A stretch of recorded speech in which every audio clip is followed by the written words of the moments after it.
Good morning, everyone. Good morning. Good morning, everyone. Good morning. Good morning. Thank you. I appreciate it. Good to see everybody. Welcome to Primetime at the BU Library.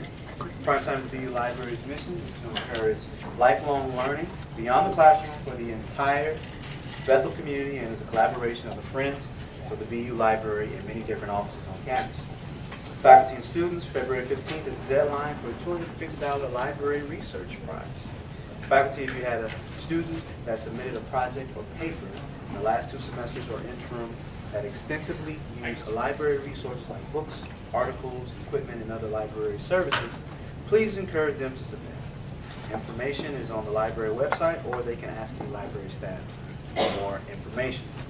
The application does not require additional research beyond the project submitted as coursework, only an additional short essay about the research process. Be sure to join us on Tuesday, February 14th for our 4th annual Black History Month musical and literary review. Our very own Dr. Herb Johnson of the Music Department and Angela Shannon of the English Department will be sharing a wonderful program in music and reading. But today, we'll welcome Dr. J. Rasmussen as he presents the first of 3 Talk About Teaching presentations entitled, Are Your Students Learning? Foundational Issues in Assessing Student Learning in Your Classroom. Let's welcome him. All right. Well, thanks for coming. And hopefully our numbers will build here as we get started. And Right. the next workshop's coming up, too. This is the first of a 3-part series. And these are the 2 other workshops that will be coming up connected with the series. The first will be on the idea of traditional assessments, and what we'll be looking at there is really when are they appropriate to use. We'll also take a look at what some common problems are as instructors go about preparing traditional forms of assessment. We'll be looking at how to avoid clues, to test wise students. We'll be doing that, and then we'll spend some time looking at some guidelines on how to write particularly well-written true-false items and matching items, and just all the different types of traditional items. The April 19th session then is going to focus on performance assessments. And again, we'll start off by looking at when are these really appropriate to use, versus traditional assessment. We'll be looking at how to write them well, and then we'll be looking at really how to convey feedback to students. I'll be sharing probably 4 or 5 different devices that you can use to communicate feedback to students, and hopefully some devices that don't take hours and hours and hours, for the instructor to use.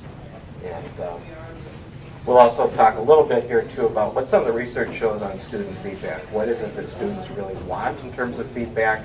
What is most beneficial to them? So we'll be doing that as well too. So today's session really though is going to focus on what I'm calling foundational issues when it comes to assessment. And I really have 3 what I'm calling learning targets. Sometimes I like to use this jargon instead of objectives. It sounds just a little bit different for students. But the first one is going to be really to just kind of focus a little bit on what the value of assessment is. Why should we spend our time thinking about it, working so hard at it? We'll spend time with that. And then we'll be taking a look at really the writing of objectives. I think that you can't really teach about assessment, if you're not talking in some way about objectives, because obviously there's a strong connection between the 2. So we'll spend actually quite a bit of time with that. And then the third part, I'd like to just lay out what I'm just calling some guiding principles of effective assessment, and give you a chance to think about your assessments and how those connect, with those guiding principles. So that's really what we've got in terms of our learning targets today. I want to get at just 2 terms that are often used, some academic vocabulary, if you want to call it that, related to the whole area of assessment. We commonly use the term measurement and assessment is often how we describe things. And often they're used incorrectly, those 2 terms. So I'd like to spend just a little bit of time just seeing what we really mean by measurement, what we really mean by assessment. Because really the focus of the workshop today, and actually the next 2, is really going to be on assessment. Okay? So let's take a look at some definitions of these 2, and then I'd like you to think what seems to be the primary difference between what we're calling measurement and assessment. Okay? So let's just start with measurement. Here's what we're talking about. Okay, so the assigning of numbers to the results of a test or other type of assessment, according to some specific rule you might have, correcting correct answers, points. Okay, so this is what we're talking about with measurement. Okay, when we talk about assessment, then it's going to be a general term, refers to a full range of procedures that you might use, designed to gain information about student learning, the formation of value judgments concerning that learning process. So what would you say would be the distinction, between measurement and assessment? What really stands out to you there as the big difference here? Okay. Assessment can be quantitative also. It certainly can be. What other differences might you see here between the two? Well, one looks more summative and the other looks more formative. In terms of, in assessing, you talk about learning progress.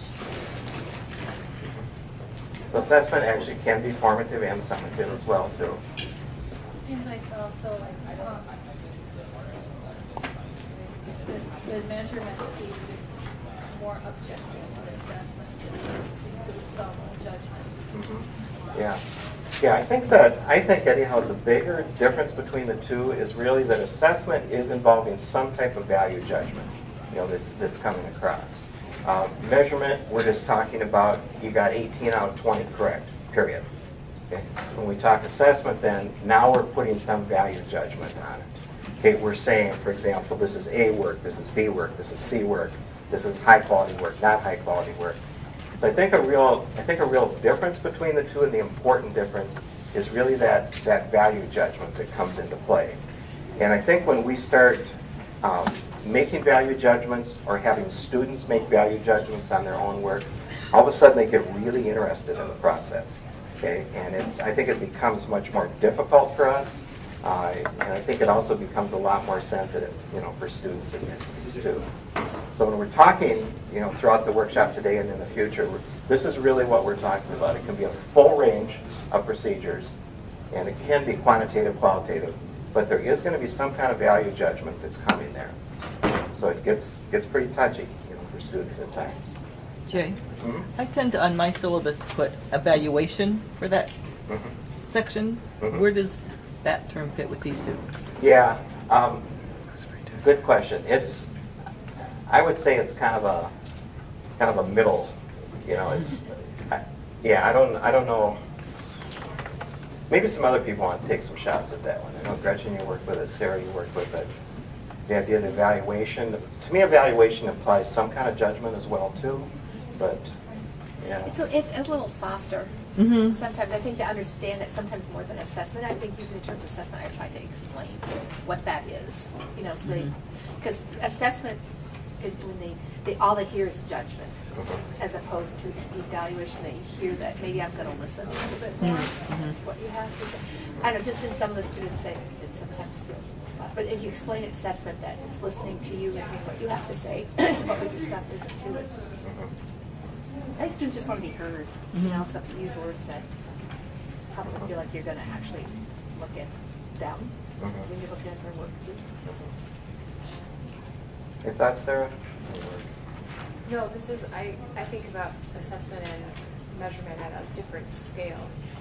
Thinking about measurement as kind of overall progress, and it is a value it's a value that you give at the end of the semester. It's the final measure of kind of how the students did overall, and assessments are the smaller pieces that lead to that overall measurement at the end of the semester. So I think about them a little bit differently. So I don't really know where I would put evaluation in there.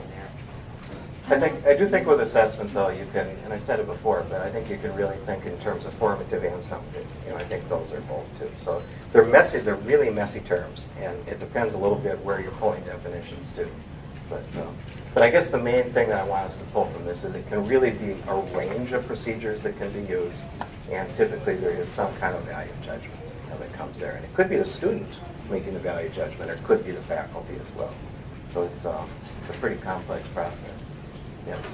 I'd like you to think and talk a little bit, if you could, with the partner about what you see the value of assessment being, okay, in terms of that overall educational process. Okay, so let's pull back together again if we could. Assess whether or not they're Can each group just share briefly kind of one, two things that came out of your discussion then? What would you like to share? What would make sense? So kind of pick something here if you could. Assessment can be useful in determining early on whether the educational process is working for a particular student. So you can identify early if there's a student that's struggling and needs to switch how they're learning. A formative assessment in a sense. Helps you kind of see, but also it helps them see, if they're struggling in some way too. Okay. Other things you saw, other value you saw coming from assessment. I think we talked about assessment in the middle of the process towards a goal, whether it's the end of the course or a particular project within the course, that it really helps students understand what they need to do to accomplish that goal well. Okay, good. Okay. Now how about this group here? And you too. One of the things that I thought of is I think assessment is a broad term, and there's lots of pieces that go into that. And so I try to do things in my class that hold for different sets of skills, so that the overall grade is based on a variety of things. So the assessment is just the overall, that includes so many different things, and those measurements are pieces of that assessment. And typically that's some of your most effective assessment. It's that triangulation of data. You're making judgments, based on a variety of data points, that you've got. Usually you've got a little more validity, to your assessment then as well too. I'm not sure about that, but I give it a shot. Yeah, exactly.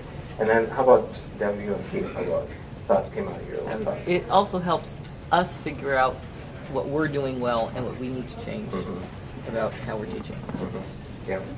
So it's clearly about the student learning, but it's also really providing some meaningful direction for us. Like, is this working? Right. What No I'm one's doing getting here? it. And who is it working for? And why is it working? Why is it not working? All those kind of things too. Yeah. So just obviously a lot of different values, can be drawn from assessment. We could build the list, a lot more, I'm sure too. But I think anytime we talk about assessment, we've really got to talk about, backward design. And that's a bit kind of educational jargon, in some way, but I just can't talk about assessment without talking backward design. And this is really what we're talking about with backward design. And kind of in a nutshell, the idea being that we're really trying to think up front about what objectives are really going to be critical for this learning experience. And in a sense, we're trying to think what is the end product that we're really hoping for in this group of students we have.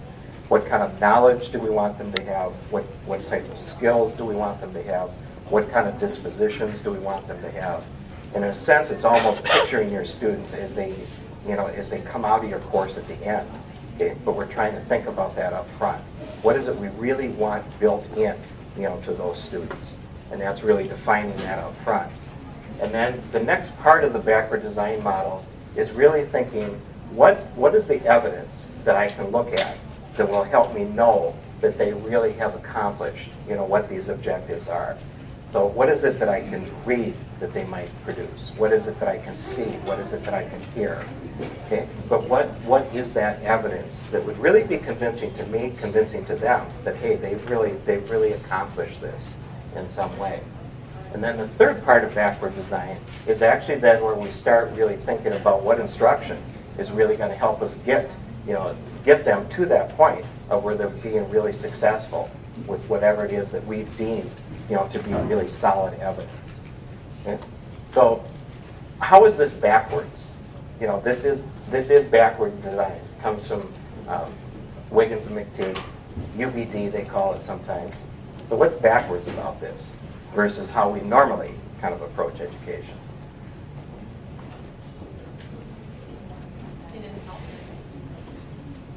Why'd they call it backwards? Start with the end. Yeah, start with the end for sure. What do you want things to look like at the end? Yep, start with the end. How do you get there? Yeah.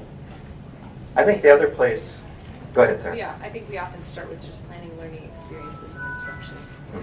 That's what we have to do every day. We walk into a classroom and we have to do something. So I think a lot of us tend to start there instead of with the I think some of us kind of start in the middle a little bit too. You know, I think most of us have kind of got this figured out. Let's figure out what we're trying to do before we start doing it. But often I think we jump from this one to this one pretty frequently. And then we think, okay, now how can I assess whatever it was that I did here? You know, so it's really thinking end in mind, but it really is kind of a little bit of a different thought process too. I think people that are really effective at backwards design think a lot about this, and I think they really give this a lot of thought. What is it? What's the evidence that I'm going to see that's really going to convince the students that they've really gotten this thing? And then this is certainly not an afterthought. I mean, that's important too, but it's just a very different way, you know, of coming about it. So I think it's a really good way to think about it, and very different, you know, in many regards too. I also think, Jay, too, that ultimately it requires an even bigger view of a curriculum, and it requires a bigger view of who your students are and where they're going. Yep. I mean, you can make this work for an individual course, but then I think you have to ask where that course fits into a larger program of study as Exactly. well. Exactly. Yeah. Good point. Good point. Yeah. Well, let's spend a little bit of time with this one because, like I said, with assessment, I can't talk assessment without backward design, and I don't think you can talk assessment without objectives. I really don't think you can separate the two. With the objectives that you have, I think there's some different purposes for them that often we don't realize. But I think one of them is really that idea of conveying the intent to some others. And that could be colleagues in your department, it could be Deb Sullivan trainer, it could be department chair. But I think, to me, I think the missing part of the equation often is the students. You know, we often know what we want to do, but how well do we really communicate that to students? And what I'm going to suggest is that they probably are the most important of the other. Because what we're finding in research is that when students kind of see what it is they're learning and understand why we're investing time and energy in this, you know, the rate and the depth of learning actually both really increases pretty significantly. So the objectives can be helpful for that. Again, backward design, whatever those objectives are, those really will be forming the foundation of what your assessment's going to be. If you've spent time on these objectives, determined they're important, then I think it's really critical that you have very specific assessment points, you know, for each of those objectives. And then it really provides direction for the instruction, you know, those objectives. Through the years, I've watched, I know in the hundreds, maybe in the thousands of lessons, mostly in K-12 settings, but I've watched a fair number of college lessons as well, too. And when I see a lesson flounder, it doesn't matter if it's K-12 or at the college level, almost invariably the issue is that the instructor didn't have it real clear in their own mind what they were hoping to accomplish. Okay, they didn't have it clear, and because they weren't clear, that lesson tended to wander. Be a little bit of this, and a little bit of that, and a little bit of that. And the students walk out of the room, and if you ask them, what'd you get out of this? You'd probably hear many, many, many different things because there wasn't a real clear focus, you know, to what was going on. So those objectives obviously drive not just assessment, but they really, really have got to drive very clearly, you know, what that instruction is going to look like. Jump in with comments, questions here too. When we're preparing objectives, there really are three big domains, you know, that we can be working in. And one of those domains, as you know, is just going to be the cognitive domain. And that's where we tend to spend an awful lot of our time as college instructors. And you know, this would just be an example of it. In your handout packet, you've got an explanation there, much more in-depth explanation of what the cognitive domain is, and it's would be really this particular sheet. So that's one domain that you can be functioning in. The other domain that you can be working with is just the psychomotor domain, and that's where you're concerned with motor skills, that type of thing. As I look around at the people in the room here, we don't have a lot of folks that are in the psychomotor domain, but if we had art people here, music people here, FIAD people here, that's a lot of their world. You know, that's just another domain, you know, that they can function in. And then really the third domain, and this is one that often we as instructors, in my opinion, don't deal enough with, but it's where we're really focused on kind of the attitudes, the interests, the values, And it's often those affective things that really affect a student's interest, their confidence level, and what it is that they're doing. So what I would like to suggest for you, as an instructor, is certainly think about the cognitive domain. That's where we're functioning. But I would really encourage you to think about, in what I teach, are there some psychomotor pieces coming into play, and are there some affective pieces, that are really coming into play. So as objectives are written, I frequently will see instructors that might have one or two cognitive objectives, but then they might have an affective objective in there, because they see how that's going to really, have importance in that overall learning experience. So I guess what I'm urging you is to kind of think a little bit outside of the normal cognitive box that we like to think in kind of as Americans, and think about those other areas, just a little bit as well too. But the reality is we function mostly in the cognitive domain, and you've heard before about Bloom's taxonomy, and this would be a laid out version of it. This would be what's considered more lower level skills, taking it all the way up to the higher level skills. And there's another variation of this as well too, but I think still most people really turn toward this one. And in your package, you've got, on the cognitive domain, you've got an explanation of the different categories. And really, in a nutshell, this is what we're talking about: knowledge, simplified version of each of these, but comprehension, application, and so forth. And I think Bloom's taxonomy, it was created by Benjamin Bloom in 1956. I mean, this is old stuff, but it's still, I think, really pretty revolutionary in how we can think about our teaching in many ways. And the reality of it is that most teachers do tend to function, at these two levels. And I think that can be fine. It can be appropriate at times. It can also be pretty inappropriate at times. It just depends. Generally speaking, you want kind of some of these base pieces in place, then you can build the other ones. But there is pretty solid thinking about how actually a lot of this stuff can really happen simultaneously too. Okay? I am not one that would say you only deal with this and this and you never take them to that. I do think there's a way that you can bring really a blending of things. I taught a lesson yesterday, and I had actually been teaching on Bloom's taxonomy a little bit. I had students come back and kind of analyze the lesson I just taught. And in the lesson I taught, it was about a 40-minute lesson or so. Believe it or not, I'd actually hit every single one of these, in some regard. So it's very possible to kind of blend them together. But I think the real value of Bloom's taxonomy is to really help you think about, are you really pushing your students as much as you can? Are you laying foundations, that are going to be helpful for them in some way? Are you spending too much time, at the lower levels? It's conceivable to spend too much time here when you haven't built a foundation that's going to help them be successful with this kind of stuff. So it's just a really nice way for us to think about our teaching. When it comes to assessment, generally speaking, traditional forms of assessment can be pretty effective for this. They can be very efficient. Okay? I'm going to contend there's nothing wrong with a quiz at times, a test at times, because I think it's a very clean, very efficient, very effective way, of getting at some of these issues. When you're starting to try to assess some of these types of things, this one as well, then generally speaking, performance assessment is going to work a little bit better. It's a little harder to get at some of these issues. The one place I would kind of waver a little bit on what I'm saying is I do think some well-written multiple choice items actually can get you all the way down to here. That they've got to be really, really well written, to get yourself to there. So, but it's also a good way to think about what assessment tools are appropriate.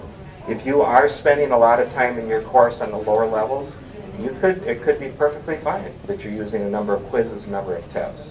So just a way to think about that as well too. So jump in, comments, questions too. Okay, in terms of writing objectives, I'm just going to hit these real fast, and I think it could be helpful. And this is really on the first page in your packet then. The idea being with objectives that we want, it's what we want from the learner. Okay, it's not what we're doing. Okay, it's about, this whole deal is about them. Okay, so it's what we want from the learner, You can see kind of a good example, a poor example. It also really needs to be something that's going to be observable. And that's where starting objectives with verbs is really helpful. This, the sheet that the series of 3 sheets that you've got here, the first one on the cognitive domain, this particular sheet is the one that I've used more as a professional educator than any other sheet. In fact, I have this laminated. If I didn't, mine would be trashed, by now. But what I do with this is, if I'm planning fairly broad objectives, I actually use this middle column here, and these are for writing what's called general instructional objectives. And these are verbs that are pretty broad, verbs like understands or verbs like applies, that kind of thing. So if I'm planning an entire course, or I've actually planned entire programs using this model, I'll start with, I call them GIOs. I'll start with those kind of broad verbs. And then with each of those broader ones, then it gets more specific with, I call them specific learning outcomes. And these are all verbs on the right-hand side that can be really helpful there. So when it comes to writing objectives, my suggestion is to start them with verbs, and these are things that students are going to be doing. There are some other ways of thinking about objective writing. There are a number of people that will have something like this, and then they'll add the word by, and then they'll talk about what that evidence might look like. Okay? So if you're kind of into pure backward design, that's often the model then. You'll have kind of this part, you'll have the by, and then an explanation of what that evidence is really going to look like. I think that's a good approach to things too. But then basically too, we want to measure just one thing in an outcome. Outcomes don't work terribly well when all of a sudden you package like 5 different things in there.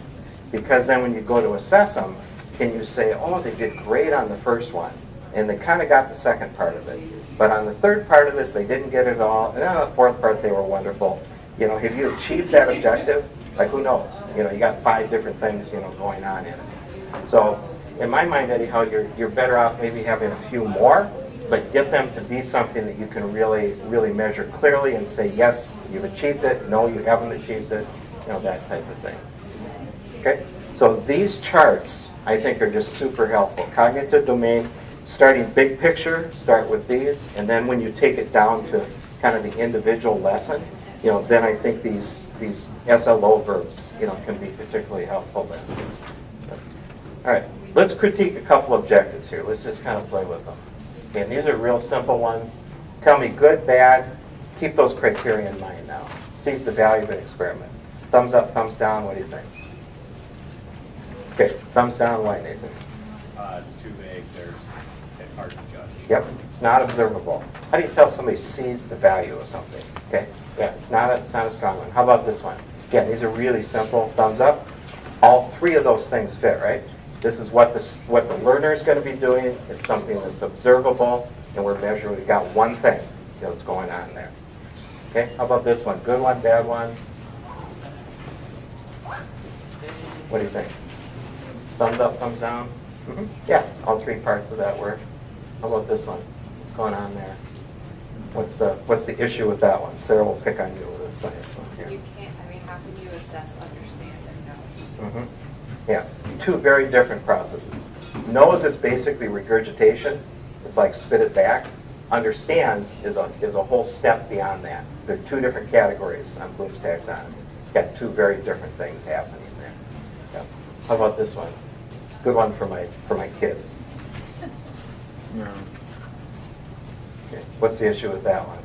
How do you know they realize it? Yeah, it's really not very They observable. could be neat. Are you going to show Yeah. us how you change it? Because I think it's important, like in an effective domain, to value Without a doubt. an experiment. So, yep, let's pick. Let's play with the first one. So how could we tweak this one? Explains. Okay, explains. Very similar to what I had you do at the start here when we were talking about assessment. Certainly do it. Explains is an interesting verb because explains can be a lower level. It can also be a higher level verb. On the sheet that you've got here, there's actually 5 of these verbs that show up in different places. So, you want to be careful if you're saying something's all of a sudden the evaluation level.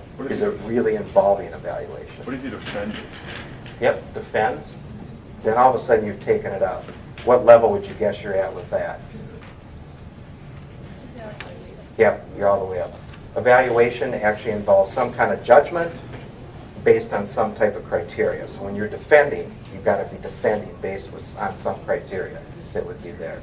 Yep. So the intent of all these is great. It's just a matter of kind of getting more precise in what you're really looking for with them. Yep. Do you know if you've seen any stuff out there that says that the effective teachers actually are using the right verb, or if they just know that part of what they want their students to do is value and experiment, whether they call it see or explain? Well, this is where your assessment comes in, because so whatever your verb is that you've got here, your assessment has got to directly relate to that verb. So if I've got defends up there, whatever my assessment is, it needs to be about that defense. So those verbs are really critical because they shape what that assessment's going to look like. So I would say the most effective teachers really are kind of very precise with what they're going after. Have you seen any research that shows that? I haven't. Okay. No. I'm just thinking of we read a book, best practices in college. Yeah. Yeah, right. The same. And I just wondered if you looked into it, if they really were using the exact term, or if they were had it clear in their mind and maybe on paper that's. Yeah. Yeah, I don't have any empirical evidence I could point to on that, but a lot of anecdotal evidence, that's for sure. But yeah. Barrett and I were just talking, because when he said defends the value assessment, it was interesting because he was looking at the cognitive domains, and then I was looking at the affective domains about valuing. Yep. And one of the words in valuing is justifies. Yep. So we've got defend as a comprehension verb, and then justifies as evaluating. What kind of assessment evidence would you use to see a justification or a defense? That's kind of the age-old argument. How do you measure the affective, type things in ways too? And I think for the most part, I would say always, but I think there generally are ways to do it. It just takes a little more creativity on your part and a little more thought on your part. But there are ways, generally speaking, to get at. Because value is going to worth. What worth does is attached to it. So I've done it where I've given them like a statement that's kind of controversial, and ask them to basically justify their stance on that statement, and then they're putting in some of their own understanding as well as some of the things that we talked about in the course. Well, I'd like to finish off with kind of one thing to leave you thinking with here, and our time is always short at these things, but what I'd like to do is lay out just 9 principles, okay? And I pulled these 9 principles together. It doesn't mean that they're the magic 9. It doesn't mean there's not 10 or that there are 8. But anyhow, these are ones that I think, based on the work that I've done, are pretty critical. First one would be that idea of really aligning assessment, with the objectives. And to me, I think it's really critical, even to the point of in your syllabus, where I think it's really important that you actually let students see each of the assignments we have. What does this align with? Okay, does this particular assignment align with objective 1 and 3, objective 5, whatever it is? But I think that if we've worked hard at figuring out our objectives, I think we should also work equally hard at those assessments and let the students know what those alignments are. I've seen a lot of syllabus actually where the objectives are there and you would have no way in the world of ever knowing if the student had accomplished those objectives because that alignment was not there. So I think it's a really good practice for us personally just to put little numbers by those assignments. This connects with objective 1 or objective 5 or objective 14 or whatever it is. So I think that's just a really, really critical practice. And the other thing I would say too is really think about content validity within your assessments. And by that, really what I'm talking about, and this is a simplified version of it, but are we adequately sampling everything that's been taught in our course? Students get really ticked off when we're assessing them on things that we have not taught, or things that we've taught very little, then all of a sudden there's this major assessment component there. They also get really ticked off if we spend a lot of time on something and then they're never assessed on it, in some way. So I think good assessment is valid, it is reliable, and a part of that is that we're adequately sampling everything that's been taught. What often happens with us as instructors when we put a test together, a quiz together, we often remember what we most recently taught, and often that's unfairly weighted in the actual quiz. So I think it's important to look back at whatever period of time that quiz was covering, that test was covering. Am I adequately sampling everything that's been taught during this period of time? And students will really appreciate that. But it also adds so much more validity, to your assessment. And then the idea of really balancing the formative and the summative assessment. Formative assessment's taking place during your instruction. And I think maybe in the last 10 years, one of the most exciting things coming out of the field of assessment is the recognition of the value of that formative assessment. And it's not just to help us understand what our students are learning, but it's to really help them understand what they're learning. And often it can be very motivating for them if they see they're struggling in some way. It can be a confidence builder, for them as well too. But I think this is an exciting area. I don't want us to ever forget this though, because I think what good summative assessment does is it forces students to pull the pieces together. The thing I don't like about formative so much is it tends to be a little piece here, little piece here, little piece here. But I think good summative assessment forces students to bring all the pieces together. And that exercise in and of itself, I think, is really valuable at times too. Okay? So a balance of those two. Then the idea of really providing some formal and some informal assessment. When we think of assessment, we start thinking tests, quizzes, assignments, all that kind of stuff. But often the informal can speak more to students because sometimes it feels more personal to them, and it's just a simple comment that you might make in the room as they're working on something, about something they're doing, or a little comment you might make in the hall about something. It can be very informal, but often it can be really powerful, for students in many ways too. And I do think that often there are certain objectives that you're almost better off evaluating informally. I think they're more likely to hear what you have to say because it's just feeling more personal, more kind of person to person. And then the idea of making assessment a regular practice. I contend this is important because what happens with that is the anxiety level tends to be reduced on students. And there's a lot of interesting research on how anxiety affects test results for students. And if it becomes a more regular occurrence, oftentimes that anxiety level really cuts. And I'll kind of finish off quick here too. But really helping them understand what high quality work is.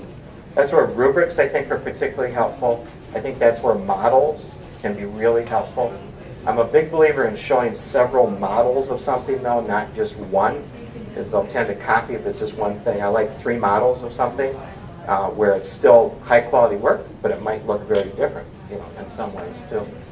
And then just the final 3, we talked about that idea of triangulating data just to get better, just to make a better judgment.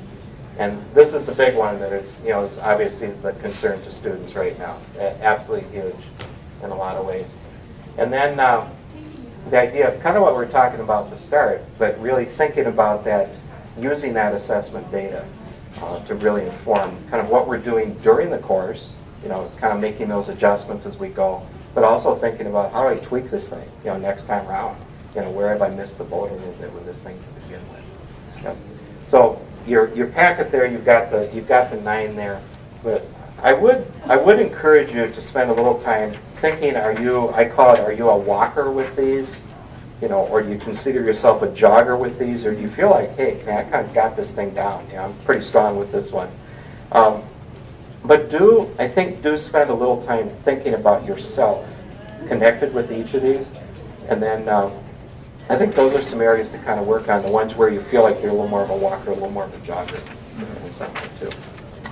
Okay, well, thanks for coming today. I appreciate it. And we got 2 more sessions coming. Okay.